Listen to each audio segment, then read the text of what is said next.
It's all you. You guys can ask open question based on the last workshop. It's your time now. Good morning. Okay. You guys can ask question. This is your time because that's the way you learn, so that we make sure your question is answered properly, and then we do not ignore your question. So everybody is good then? No question? Yes. Difference between test case and the bug report. Oh, test cases. Test cases is you're writing this functionality step by step. You're writing the steps. That's the test cases. And the bug report is while you are testing this, you found a bug. Now you need to write a bug details. Every test case does not a bug. Test case is you are testing a functionality multiple ways. You are hitting the right and left, positive, negative. While you are testing it, you find the bug, and then you create a bug. In the bug, you will be giving the title. You will be giving the steps. Steps means how MDMA can reproduce it. Means log in, here is the user ID, here is the password, and go to this screen, and then you will see it is not working. And plus you will be adding your screenshot. Or you will record it in the vehicle validation wise. You cannot screenshot everything. You record from your phone and you attach it with your bug. That's it. And you prioritize the severity. Because you already know the application. You know how serious it is. You provide your own severity. Based on the severity, we identify the priority. If severity is high, priority is high. Severity is low, priority is low. Simple. Did I answer your question? Okay. Go ahead, guys. Shiblu bhai, can I ask a question? This is all everybody's question now. Go ahead, ask question, please. Yeah. So first question is who edit or create Swagger? Because I saw API is listed. It has been answered last week. Backend engineer add the Swagger in the code. Thank you. It has been mentioned in the workshop last week multiple times. Backend engineer add the Swagger in their code base, and we'll be showing today. I asked like who update the Swagger or who write the Swagger? Backend engineer. Okay. Answer, backend engineer. Who update? Backend engineer. Who add the new API in the Swagger? Backend engineer. All the same answer.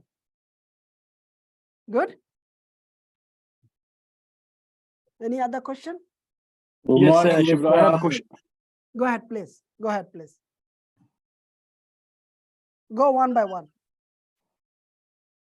Yes, so yesterday we did the workshop, and he shows the four steps that we should follow.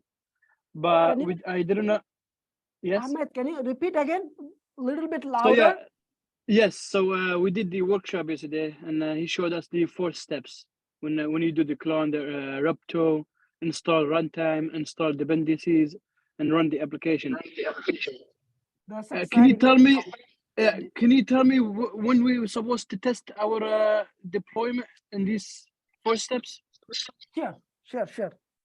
So I think he showed the Node.js and the Python. Am I right? Which one you're mentioning? Python? Okay. Yes. So, yes. To answer your question, every programming language deployment is different because every programming language, their environment is different. But I'm telling you the best practice or some common steps. You have to install the programming language on your server. That's number 1. Okay. And then second steps is you have to clone the code from the GitHub. Third steps is you have to actually run when you install the programming language, you have to install the package manager or the build. For the Java, it's a build. We call the build, means Maven. For the Python, Node.js, we call the package manager. You have to install that. And then finally, you can clone the repo. And then last step is you have to run the server. When I say the run, Every programming language, they have their own runtime. Runtime means your code has to go through the engine, programming language engine, so that that code run for the user. Java has the runtime, JVM, I believe. The Node.js has the runtime. The Python has their own runtime. Every programming has the runtime. So you say, well, do I need to know all the runtime? Answer is no. How do I know this then? Of course, the approach is the same. As a DevOps engineer, when you start deploying a code, do not just deploy. You sit down, you set up a meeting with developer, understand the process, which the programming language, of course, either you will find out from the documents or you have to sit down. What version is, which package manager, what is the version, and how to run it. You have to ask all these questions to the developer during your initial meeting. Once you understand it, and you design your own sandbox.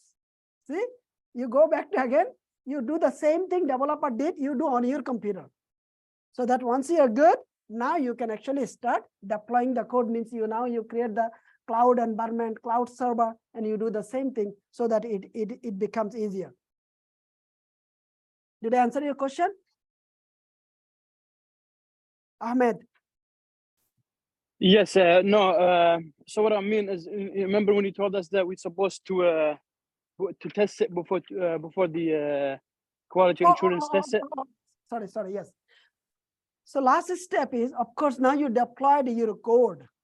There is two options. If you are a messy DevOps engineer, you will just throw the Swagger URL or the URL to the QA. And that's not a good quality, become a quality engineer. You always just try it out if it is working properly or not. That's it. You don't need to be expert the whole application. You just need to see if the URL is working, if the endpoint is working, just multiple. It's called the smoke testing. This approach we call the smoke testing. Yeah, everything is good. Now you can hand over. One more time, disclaimer. Your scope is not to do the all testing. Your scope is I deployed something, just make sure the button is working or new functionality is working as expected. That's it. Did I answer your question? Yeah, fair enough. Thank you. Okay, good. Yep. And that's the reason once you deploy, you have to know how it works. Okay, what is the next question, please? Kazi Atipanor, go ahead, please. You can Yes, ask. good morning, Mr. Ahmed. I need some clarification on, I was going over these technical questions and I found one question. I know the answer, but I want to double check with you. Sure. That was, who writes the business requirement for business operations? It was something like that. I know that product owners are responsible for gathering and collecting all the business requirement from the business clients and companies. Yes. I don't know whether that is the right answer to that question. I think I understand this. It's a what look like very fancy, right? Who write the business requirement, right? Actually, whoever work in the operation business, say an example, for our TS for use, the platform, front end, back end application. In this case, you guys sometimes write the business requirement, as I keep saying. How? Because we are engaging you. But in many applications, the user means actual user, and user means who is operation user. I want to make sure you guys understand the difference. Actual user in the TS for you is you guys. Operation means we are. Okay. So you see the impact and you raise the impact. And our operation team also raise this as an impact. They send us an email. Hey, we are having some issues. This functionality need to be fixed. This functionality need to be enhanced. They said this email, actually, this is the requirements. This is the requirement. Or they write something in a Word document, that's the requirement. Or in many cases, such as example, in automotive industry, they actually use the doors, IBM doors. That's the engineering team. Automotive, they don't call the business team. They call the engineering team. They write all the requirements in the doors. So it's basically either something is updating or something is broken or something need to be built. Three things. Existing thing is broken, is bug. Existing things need to be improved, mean enhanced. That's the enhancement of existing. And the whole new user, the UI is adding or something is building. It's a new development. This is the three things. There is nothing else. But end of the day, the operation means who is telling to the IT side, because IT, they do not involve with the business at all. They don't know the business because that's how it works. So then it actually start the product owner get involved and they actually formalize it. Formalize means wording we do different way than the wording the business does, because business doesn't know what is the back end. They don't know what is the front end. They don't know where things need to be changed. Product owner knows this kind of things, because product owner is special role and they know, okay, oh, I know this application very well. It has to be back-end changes, or at least give some clue. Then, of course, it becomes the backlog. We'll be prioritizing. We'll have the planning meeting. We'll be talking about it. It's called analysis. And then we'll be estimating it from everybody's point of view. We'll be bringing into the sprint. We'll be working on it, and then all the good stuff. Nothing is actually changing. Whenever it comes to our backlog, and from the backlog to the planning, everything will be the change. Did I answer your question? Yes, Mr. Ahmed, I have one more clarification, Sure. if you don't mind. Nope, you're good. You use the word requirements a lot, and I understand that is a key thing in software development, because we all need to understand the requirement thoroughly and clearly. Yes. But what is the differences between requirement and user story? Because Sure. I see that you interchange these two words frequently, Yep. and I will need some That is clarification on that. Sure. So business doesn't want to know all of this, the Agile Scrum, all this BS that we use. Really, they don't care. They have the power. They don't need, they do not want to learn all the things IT does. So what business say, it is simple way we call the requirements. What we say, we convert it, we do the same English wording, but we kind of in the Scrum, we call the user story. But as of now, in the millions, maybe billions of projects, we still call the same thing. So Atif Anwar, it is the same thing in the Scrum.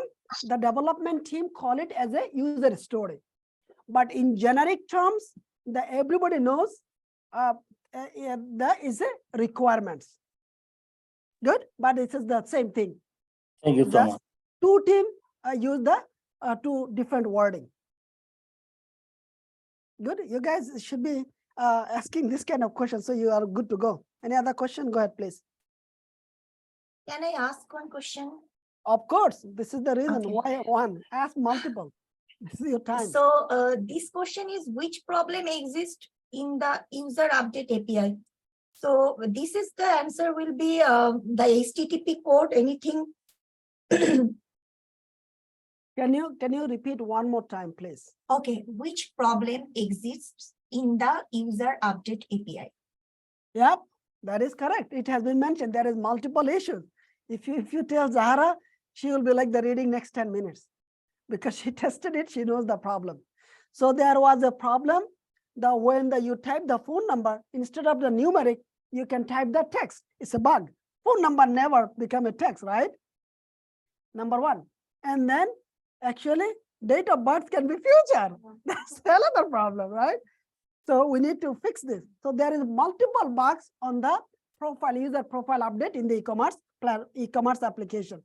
One is the user, number one, user should not be joined user should not be able to sign up unless he is 18 years old, number one. So that means this fundamentally need to be changed.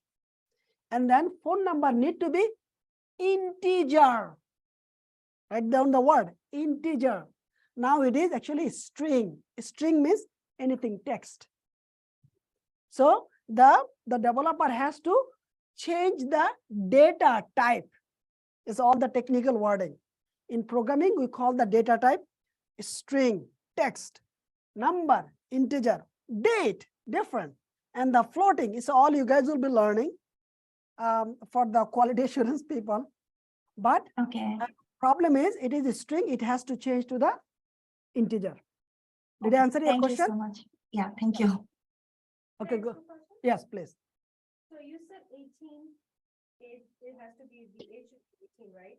Yes. Yesterday you posted in the group chat said, anyone of your family and friends aged between 14 to 24 can join.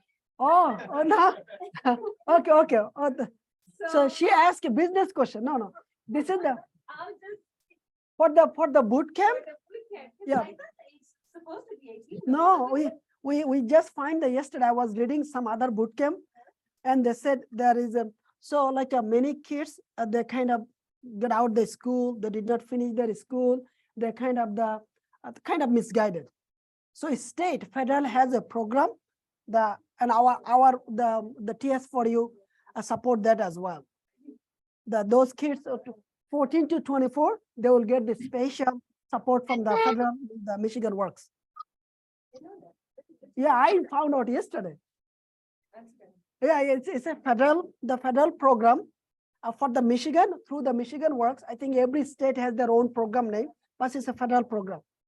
So someone 14 to 24, their application will be evaluated different way through the Michigan Works. It's a federal program, but every state name is different. In Michigan, it's called the Michigan Works. They actually evaluate and make the decision. Okay, it's a two different thing, but yes, good question. Okay, any other question? You guys ask, because that's the time, because you guys heard so many things. You can bring all these questions so that your question get answered, so you can motivate it, you can get engaged.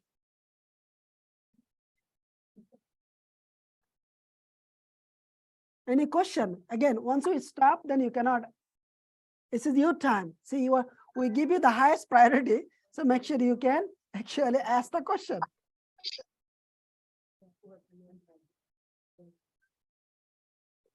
All right, no question. Stopping.